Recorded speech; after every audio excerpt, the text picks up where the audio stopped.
Gracias, doctora, gracias a todos. Es un placer colaborar con ustedes. En los próximos 20 minutos haremos una revisión de algunos conceptos que poco a poco van permeabilizando la práctica. Todavía estamos en la fase de adaptación. Vamos a diferentes velocidades también, teniendo en cuenta la diferencia de recursos entre nuestros países y algunos países de primer mundo. Así que trataremos de establecer, primero, que no tengo ningún conflicto de interés con respecto a la presentación de este tema, y luego la necesidad fundamental, la pregunta retórica: ¿necesitamos entender si estas técnicas son de valor, si el esfuerzo vale la pena? Pues primero establezcamos una prioridad: el análisis y comprensión de la mecánica ventricular. ¿Qué tan importante es para nosotros? Pues consideramos que es de un enorme valor operativo, y no solo en cardiología, en medicina crítica, en medicina de emergencia. La comprensión de la mecánica ventricular nunca había estado más al alcance del clínico y del ecocardiografista que en estos tiempos.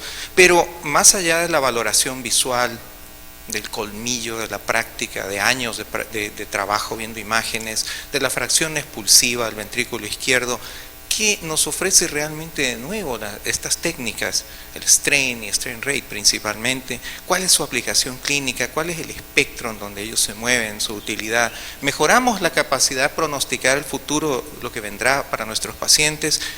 ¿El costo-beneficio para nuestras instituciones? Así que la respuesta tiene que, de alguna manera, depender de todas estas respuestas parciales que vamos a tratar de contestar. Ya el doctor González hizo referencia a los trabajos de Torres Wasp.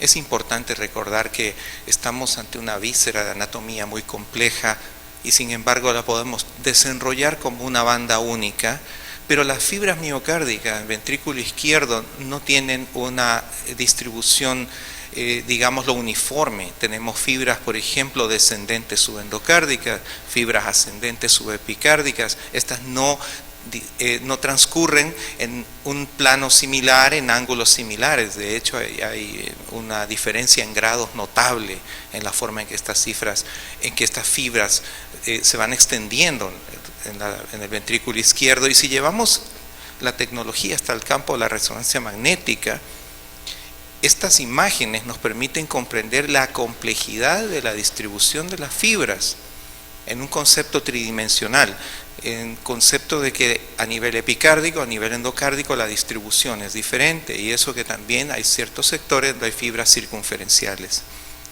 Ahora, tal vez el santo grial de la valoración de la función ventricular es en realidad la contractilidad.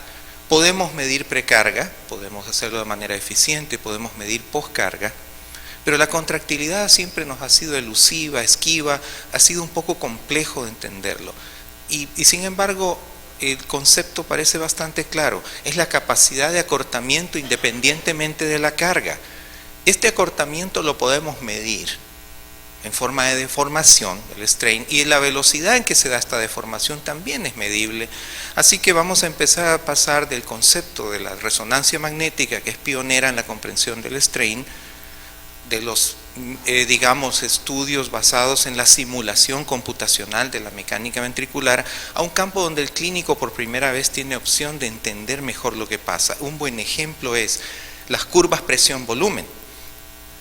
Son más fáciles de entender que otras formas de diseñar el concepto del cambio de presión-volumen, basado, por ejemplo, en curvas con tiempo. Cuando usamos el asa presión-volumen, podemos delimitar un área específica dentro de esa asa, que es el trabajo sistólico. Pero a medida que vamos reclutando precarga, podemos ir cambiando la pendiente de esa presión sistólica máxima que se alcanza en la fase de contracción isovolumétrica, y esto es un reflejo de una propiedad llamada elastancia, y la elastancia reclutada por precarga es probablemente la forma mejor de entender la contractilidad intrínseca del miocardio. Y por otra parte, la función diastólica la podríamos entender de manera más completa si hablamos en términos de distensibilidad o compliance, y de rigidez, que terminan siendo términos recíprocos. De alguna manera, entonces, los cambios de presión y los cambios de volumen durante el ciclo cardíaco nos ayudan a calcular elastancia, compliance rigidez. Pero esto no se puede hacer al lado de la cabecera del paciente. Valorar la función ventricular izquierda siempre es una oversimplification. Estamos sobresimplificando las cosas, no importa el método que usemos. La estructura es compleja y es difícil comprender la deformación con técnicas de imagen, pero cada vez lo estamos haciendo mejor. Lo tradicional, lo que hemos llamado tradicional, son mediciones indirectas de contractilidad, los cambios de acortamiento fraccional, el engrosamiento sistólico, la relación entre el periodo proyectivo del ventrículo izquierdo y el tiempo de eyección, el índice TEI, el DPDT de la insuficiencia mitral, la misma fracción de eyección ventricular. Todas son mediciones indirectas y en una publicación de hace algunos años se le adjudican ciertos adjetivos: subjetivo, semi-cuantitativo y relativamente insensible. Pero eso nos deja en un campo un poquito de escepticismo a todos, porque hemos trabajado por años con estas herramientas. Un pequeño ejemplo: este es un paciente con un problema crónico, con una cardiomegalia significativa, una dilatación ventricular. La fracción de expulsión ventricular izquierda medida por el método biplanar es de 42.4%. Según eso, es una leve disfunción ventricular. Sin embargo, si ustedes se fijan, el volumen regurgitante hacia la aurícula izquierda, aunque el Doppler color no nos habla de volumen, nos habla de velocidad, sin embargo, podemos asumir que se trata de una insuficiencia mitral grave. Esos mililitros que logra bombear el ventrículo izquierdo en realidad van hacia el atrio, un gran volumen regurgitante. Y si apreciamos la imagen de strain rate, pero con método Speckle tracking, vemos que no hay homogeneidad. Hay diferentes tonos de color. Eso implica que al no haber homogeneidad existe también disincronía. Quiere decir que tenemos un ventrículo muy enfermo y la fracción de eyección solo nos refleja un problema leve. Afortunadamente, con el desarrollo de las técnicas de 3D, podemos con un solo latido promediar varios ciclos cardíacos y medir mejor la fracción de eyección sin asunciones geométricas. Sin embargo, sigue siendo una medida de desplazamiento del endocardio, y lo que estamos calculando es cuánta sangre sale del ventrículo izquierdo en términos porcentuales, sin tener una verdadera comprensión del fenómeno de la sístole ventricular. Ahora, trasladándonos a las curvas de presión-volumen, amigos, la curva en rojo es una curva presión-volumen normal y la curva delimitada en azul es una curva de un paciente con una insuficiencia aórtica severa. El ciclo cardíaco arranca con presiones de llenado muy altas, las presiones sistólicas que se logran son un poquito mayores, las presiones de pulso son más altas también, pero en realidad el volumen de eyección se mantiene razonablemente bien. El área circunscrita por la curva tiende a estar más reducida, lo cual quiere decir que el trabajo sistólico es menor, y sin embargo, ambas curvas son de un caso normal, un caso de insuficiencia aórtica severa, y en los dos casos el paciente tiene 60% de fracción de expulsión. 60% es igual, solo que en el paciente con falla aórtica la pendiente de la elastancia está deprimida, hay reducción de contractilidad, por lo tanto. La compliance está reducida, la distensibilidad, por lo tanto hay aumento de la rigidez, y los dos tienen 60% de fracción de expulsión. Deberíamos trabajar más bien, ojalá pudiéramos hacerlo de forma clínica, con el concepto de estrés, o sea, fuerza aplicada sobre la pared, y deformidad. En realidad, quien ejerce la fuerza contra el volumen de sangre intracavitario es la pared del ventrículo. Por supuesto que si nosotros conocemos la presión hidrostática también intracavitaria, sabemos que es igual a la de la pared contra la de la sangre por la tercera ley de Newton. El problema es que como es una víscera viscoelástica, amigos, nosotros sabemos que ante un estrés, por supuesto que va a haber un nivel de deformación, pero hay un límite elástico para eso. Ya después de pasado ese límite, algunas sustancias, algunos no tejidos, pero sí algunos materiales ya no se consideran elásticos, sino que se deforman de manera definitiva y hablamos de plasticidad. Afortunadamente eso no ocurre con el miocardio sano. No podemos predecir exactamente cómo se da el recoil del tejido, pero podemos saber que razonablemente va a ocurrir dentro de un cierto límite, por eso hablamos de un bucle y no de una línea perfecta, de esta relación estrés-strain. Así que el strain está muy de cerca con la relación del estrés y está muy de cerca con el concepto de contractilidad. Lo vemos con eco, lo hemos visto con cine, angio, con TAC, con resonancia magnética, medicina nuclear. Ya con eco, una de las cosas que empezó a cambiar las cosas es la implementación de la velocidad tisular, que permite valorar sincronía, mide la velocidad en sentido longitudinal. El problema es el ángulo, el problema es el tethering, el anclaje que hay entre el tejido de los segmentos vecinos. Es difícil valorar un segmento específico cuando el otro segmento tiene diferencias en su estructura. Aún un tejido casi necrótico puede verse traccionado de forma pasiva, moverse, tener desplazamiento y cierta velocidad, y sin embargo ese tejido ya no tiene una viabilidad.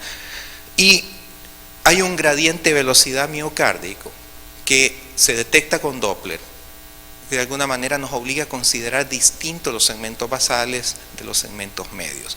Si quisiéramos una cosa perfecta, exacta, tendríamos que recurrir a modelos de computación basados en técnicas de resonancia que no se pueden aplicar en la práctica. Nosotros hemos tenido que recurrir a modelos un poquito más simples, de las 3 formas de deformación básica o fundamentales: radial, circunferencial, longitudinal, y las formas de strain tangencial o strain de rozamiento, que son importantes, no las estamos estudiando de manera rutinaria. El strain no solamente valora la deformación, porque la técnica con speckle tracking y con Doppler permite ver movilidad, engrosamiento, fracción de eyección global, pero también regional, el acortamiento fraccional de cada segmento, sincronía, la rotación basal y la rotación apical. Hay homogeneidad de strain en el tejido sano, no importa si es punta o base o segmento medio, a diferencia de las velocidades Doppler. No hay influencia del tethering, o sea, de esa tracción de los tejidos vecinos. Podemos evaluar subendocardio, subepicardio y detectar las famosas contracciones postsistólicas. Ya lo sabíamos hacer con modo M, hasta podemos calcular strain radial y strain rate usando modo M, como lo hubiera hecho Quiñones. Actualmente, el rastreo de marcadores acústicos, speckle tracking, permite detectar las motas o las huellas ultrasónicas, darle un seguimiento a estos bucles en 2 o 3D, trazar los mapas de vectores y luego integrarlo en gráficos de imagen, de movimiento, de desplazamiento, de velocidad y de deformación. Afortunadamente, en la práctica que estamos teniendo en nuestro país, y prácticamente todas las imágenes que van a ver son de nuestra clínica, estamos encontrando una buena correlación, pero es un reto ponernos a la altura de lo que la calidad de los estudios exige. Si encontramos variaciones regionales de strain, amigos, vamos a encontrar también variaciones regionales de función ventricular. Así podemos medir lo que podría ser la mini fracción de eyección de cada segmento, y si esto es muy heterogéneo, vamos a tener contracción ineficiente, mala relajación, y todo esto lleva a disfunción ventricular progresiva. Si queremos hablar de buena función sistólica, vale la pena voltear la mirada hacia el strain longitudinal global. Es un excelente indicador de función sistólica. Aquí para ustedes algunos estudios de nuestra clínica, donde vemos en la parte superior el strain puro, en la parte inferior strain rate, y vemos las imágenes de M color curvo, que son parte de la inspiración de la portada de la conferencia. Ustedes vieron algo como un patito, vieron también algo que parecía un pollito o un conejo, pues es puro arte derivado de la ecocardiografía, donde el artista encuentra al ecocardiografista. Amigos, el strain longitudinal global ha ganado el lugar que tiene en diagnóstico porque es un estudio que promedia gran correlación con volumen sistólico, con los péptidos natriuréticos. Detección temprana es mucho más fácil hacerla, probablemente superior para pronóstico en fracción expulsiva y movilidad segmentaria apreciada visualmente, el score de movilidad parietal. Vemos muy bien la contracción postsistólica, nos facilita diagnosticar viabilidad. Y el strain range sistólico máximo es importante porque parece ser que el periodo de mayor deformación del miocito está dado en la protosístole. Y justamente poco después de la apertura de la válvula aórtica es donde se inscribe el mayor strain rate, la mayor velocidad de deformación. Así que al estar evaluando un evento prácticamente protosistólico, tenemos la oportunidad de acercarnos más a la verdadera contractilidad que la misma fracción expulsiva. Lo mismo en diástole, la ley de Hooke nos ayuda a predecir lo que veíamos, los cambios de presión o de estrés con respecto a los cambios en la deformación. Y esto es gracias a que estamos entendiendo cada vez mejor que esta ley de Hooke puede adaptarse perfectamente a la comprensión de la diástole, que requiere de un buen rebote elástico del anillo mitral y el efecto de succión, que tiene varios determinantes. Muy importante, vean ustedes ese efecto de concertina que tiene la proteína contráctil, la titina, que se estira, se elonga y luego se contrae para permitir ese rebote elástico. La disincronía no voy a abundar, pero sí pueden ustedes apreciar que hay segmentos en esta imagen que les pongo acá, en donde hay un delay significativo entre la capacidad de lograr esa deformación máxima. Y eso necesita ser abordado de forma terapéutica. Poder elaborar mapas polares nos ayuda mucho para localizar ese sitio exacto. Ya para ir terminando, amigos, la rotación es importante porque y aunque hay una serie de confusiones lingüísticas entre rotación, giro, twist, torsión, válgame, hay un montón de términos que se parecen mucho entre sí, pero hay que tener clara la semántica. Esto tiene ciertas aplicaciones en clínica. Tomo prestada una imagen de mi estimado amigo González. Vean ustedes que uno de los cambios iniciales en la relajación, paciente que comienza a alterar su relajación, es precisamente un aumento de la torsión, que se entiende como el twist por unidad de longitud del ventrículo izquierdo. Ya después, en casos más avanzados, es más difícil utilizar la herramienta de la torsión, que también tiende a aumentar no fisiológicamente, pero como consecuencia del envejecimiento. Los valores de referencia son variados, vamos a tener que esperar más y más datos de las guías, y en conclusión, dedico un minuto para lo siguiente. ¿Qué aportan las nuevas técnicas? Primera vez que tenemos algo bedside, al lado de la cabecera, que nos permite comprender mejor la mecánica ventricular global y regional, de manera más o menos integral. Sí son mejores las nuevas técnicas, pero necesitamos, es indispensable, una excelente calidad técnica que la da la práctica. Las aplicaciones clínicas ya son muchísimas. Hay toneladas de literatura en los últimos años. Esto no es tan nuevo, amigos. Se está estudiando strain desde mediados de los 90, así que tenemos suficiente data. Balance costo-beneficio, pues los costos de los equipos siguen siendo inalcanzables para muchas clínicas y para muchos médicos. Pocos centros tienen la tecnología y hay que estar dispuestos a sudar la gota gorda. El trabajo es offline y puede ser arduo al principio, pero vale la pena, vale la pena. Finalmente, rendir un homenaje a los pioneros del ultrasonido. Miren, en 1954, los primeros sistemas de ultrasonido diagnóstico. El doctor Lowenstein no ha cambiado mucho desde entonces. No sé cuál será el secreto de su longevidad. Muchas gracias, amigos míos. Bendiciones.